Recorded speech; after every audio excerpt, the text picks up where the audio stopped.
papers around and really was giving me this look like, why don't you just leave?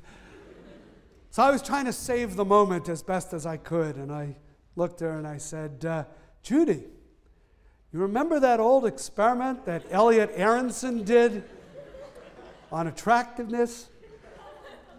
She looked at me kind of out of the corner of her eye.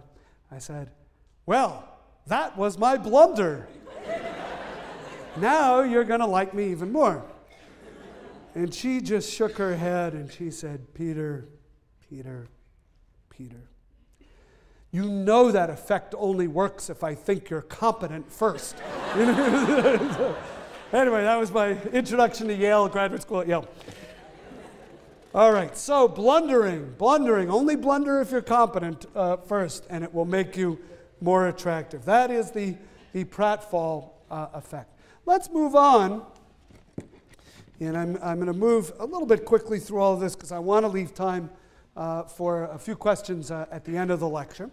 Let's talk about physical attractiveness as number 2 of the more interesting 4. Now, physical attractiveness is one that really bothers us. We don't like to believe that physical attractiveness accounts for much in life. It seems unfair.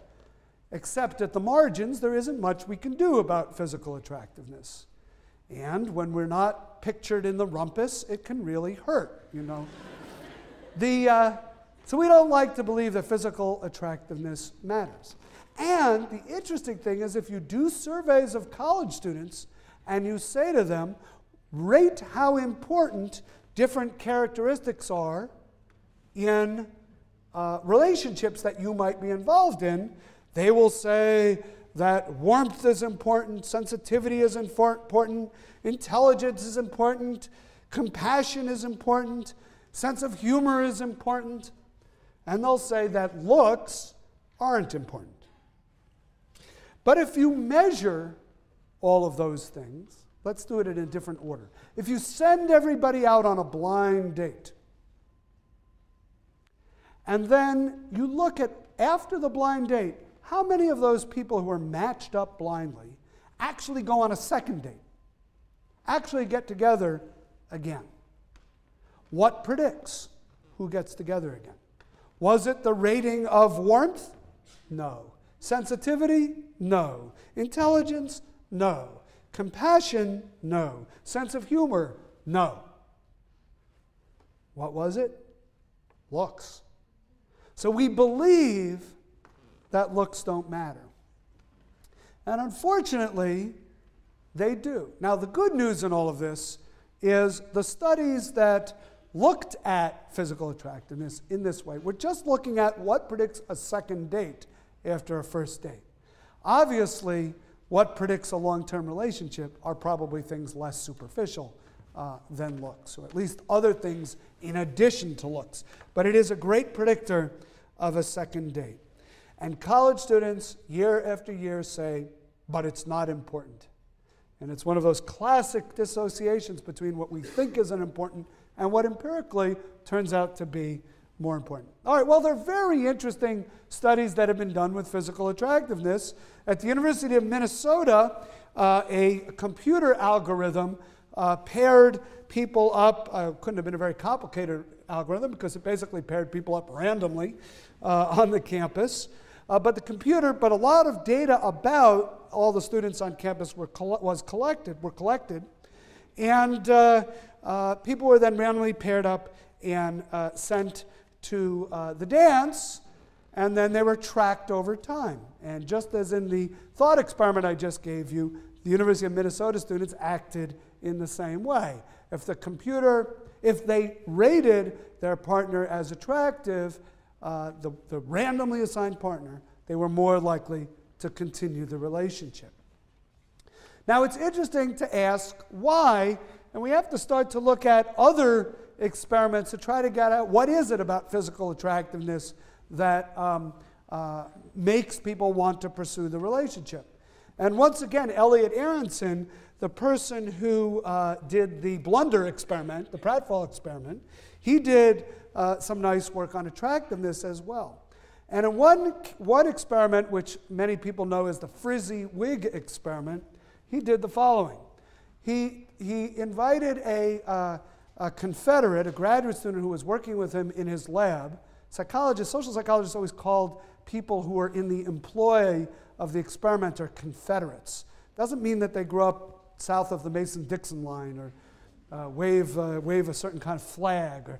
But the older term for it was stooge. They would say, we hired a stooge to act in the following role in the experiment. But I think a certain generation of college students thought stooges were only named Moe, Larry, and Curly. And so they started to use this phrase Confederate. Now they'll usually just say we hired an actor. But anyway, the Confederate that they hired was a woman who was naturally attractive in most people's view. But they made her look either more attractive or less attractive by giving her kind of frumpy clothes, bad makeup, and a frizzy wig. And it was the frizzy wig that everybody remembers from this experiment. And what she does in the experiment is she poses as a graduate student in clinical psychology who is interviewing male participants, only men in this experiment. And at the end of the interview, she gives them her own personal clinical evaluation of their personality. Okay? So that's all it is. They have this interview with this woman. She's either made to look very good or she's made to look kind of ugly with this frizzy wig. And they talk to her. She gives them an evaluation of their personality. Half of the subjects receive a favorable personality assessment.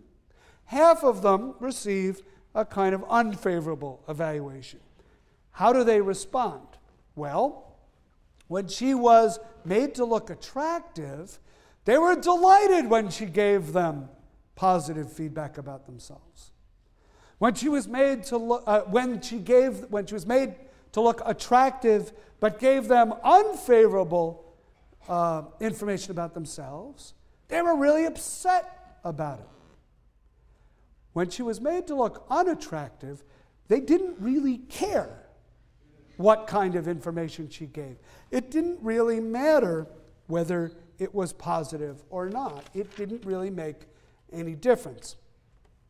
It was interesting, in the condition where she was made to look attractive but gave you bad feedback about yourself, often the subjects in that condition would look for an opportunity to interact with her in the future, obviously to try to prove that her evaluation was wrong. It mattered that much to them.